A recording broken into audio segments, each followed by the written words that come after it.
Assalamualaikum warahmatullahi wabarakatuh. Ketemu lagi dengan saya. Kita jumpa lagi di Bimbel Ngelesi dan Ngadepi. Dijamin semaput. Hari ini kita akan membahas masuknya Islam ke Nusantara ya. Sebelum saya jelaskan lebih lanjut, ada yang bisa menerangkan apa itu Nusantara? Saya Pak, Nusantara itu berasal dari dua kata, yakni Nusa yang artinya pulau dan Antara artinya luar. Jadi Nusantara itu dulu diartikan sebagai pulau-pulau yang ada di luar Pulau Jawa. Tapi sekarang Nusantara itu sudah semakin luas pengertiannya, yakni kepulauan yang ada di Indonesia dan sekitarnya. Pinter kamu Riko. Mantap. Ada beberapa teori masuknya Islam ke Nusantara. Yang pertama ialah melalui perdagangan.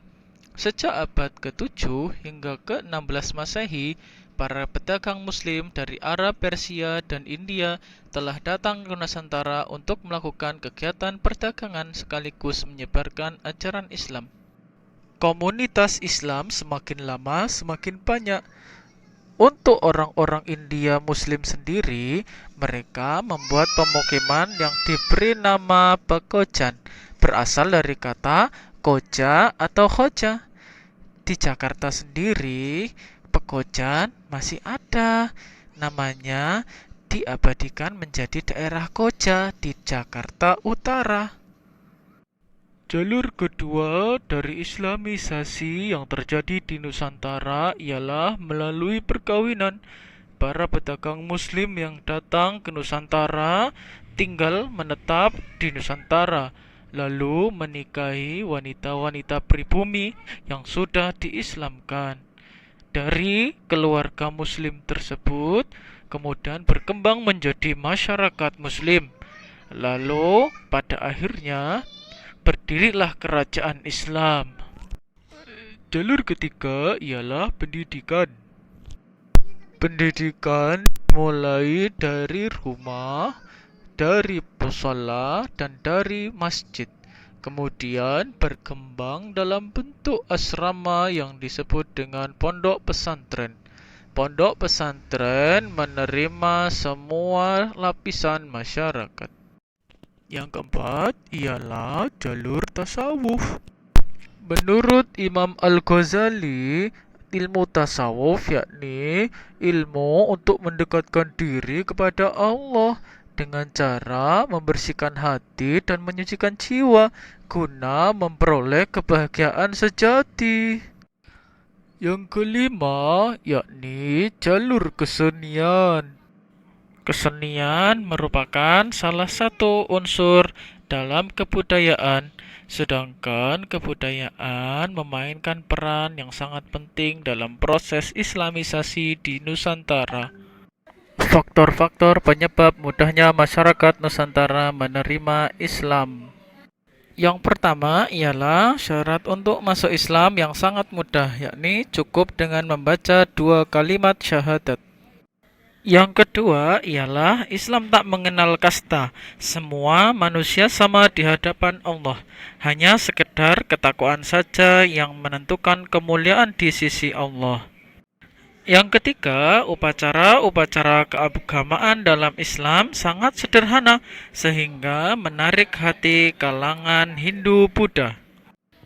Yang keempat ialah ajaran Islam yang luas dan mampu selaras dengan tradisi di Indonesia. Yang kelima ialah sifat bangsa Indonesia yang ramah terhadap bangsa lain, sehingga memungkinkan para saudagar yang datang ke Nusantara mampu menyebarkan Islam dengan sebaik-baiknya. Ngantuk, Pak. Ko, Riko, baca yang keenam ko. Cepat, jangan ngantuk saja.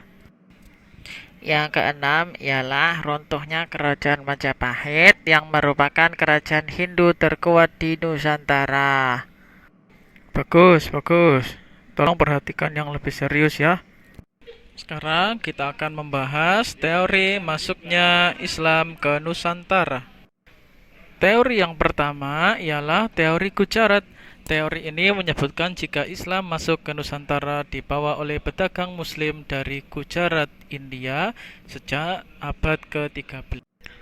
Teori yang kedua ialah teori Persia. Teori ini menyebutkan Islam masuk ke Nusantara dibawa oleh pedagang Persia yang singgah di Gujarat sekitar abad ke-13.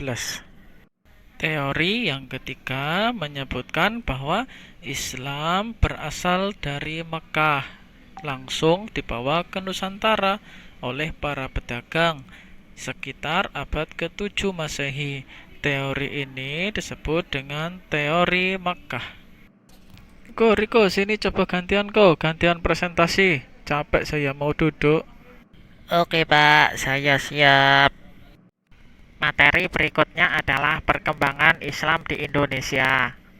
Sejak abad ke-7, wilayah Nusantara, khususnya Pulau Sumatera, sudah biasa dilewati para pedagang dari barat, yakni dari India, Persia, dan Arab, ke timur, yakni ke Cina. Begitu pula sebaliknya, sehingga wilayah Pulau Sumatera adalah wilayah pelabuhan yang ramai. Islam berkembang paling awal di Indonesia ya di sini, di Pulau Sumatera. Dan puncaknya dengan berdirinya Kerajaan Samudra Pasai di Aceh. Sedangkan di Pulau Jawa telah ditemukan nisan kuburan tertua milik Muslim bertuliskan nama Fatimah binti Maimun di daerah Leran, Kabupaten Gresik bertahun 1082 Masehi. Menurut Mahuan, yakni tahun 1416 Masehi, komunitas Muslim telah ada di kota pelabuhan Gresik. Kemungkinan komunitas Muslim juga ada di daerah Tuban, Demak, Cirebon, Sunda Kelapa, dan Banten karena wilayah tersebut merupakan pelabuhan yang ramai di zaman itu. Sorry, agak grogi nih, maaf ya. Lanjut, untuk yang ketiga, di Pulau Sulawesi, penyebaran agama Islam diperkirakan sejak abad ke-16. Islam dibawa oleh ulama yang berasal dari tanah Minang, yakni Datuk Ri Bandang, Datuk Ri Tiro, dan Datuk Ri Patimang. Setelah berhasil mengislamkan raja dari kerajaan Kuatalo, Islam berkembang dengan sangat pesat. Sudah Pak, sudah beres presentasinya. Bagus kok, terima kasih. Oke, materi kita sudah sampai sini ya. Waktunya sudah selesai. Mudah-mudahan ilmu yang tadi saya sampaikan bisa bermanfaat. Dan kurang lebihnya saya mohon maaf. Assalamualaikum warahmatullahi wabarakatuh. Dan jika kalian suka dengan video ini, silakan like, share, dan subscribe ya. Sampai jumpa.